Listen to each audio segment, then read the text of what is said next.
নরেন্দ্র মোদীজি মুখ থেকে যতবার ঘুষপেটিয়া বলে বেরোবে, অনুপ্রবেশ বেরোবে, যান না এখানে আপনি বক্তৃতা না দিয়ে অমিত শাহের সঙ্গে কথা বলুন। অনুপ্রবেশ তো আটকাবার দায়িত্ব কেন্দ্রীয় স্বরাষ্ট্রমন্ত্রীর, বিএসএফ দিয়ে দেশের সীমান্তে, ওটা তো পশ্চিমবঙ্গের পুলিশ দেখে না। আর দুই, আপনাদের এসআইআর এত বড় লিস্ট বেরিয়ে গেল, খসড়া ভোটার তালিকা বেরোলো, কে কোন কারণে বাদ বেরিয়ে গেল, কোথাও তো লেখা নেই সেখানে রোহিঙ্গা আছে, কোথাও তো লেখা নেই অবৈধ অনুপ্রবেশকারী এই কারণে বাদ গিয়েছে। তো সুতরাং যে কথাগুলো আপনি বলছেন এটা হচ্ছে সেম সাইড গোল। ত্রিপুরায় কি করে রোহিঙ্গা ধরা পড়ে, কি করে বাংলাদেশি ধরা পড়ে?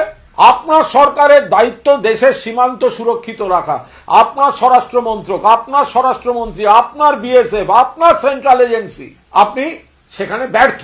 আপনি মুখে ফাটা রেকর্ডের মতো যতবার বলবেন ঘুষপেটিও, ততবার সেটা আত্মঘাতী গোল হিসেবে ট্রিটেড হবে।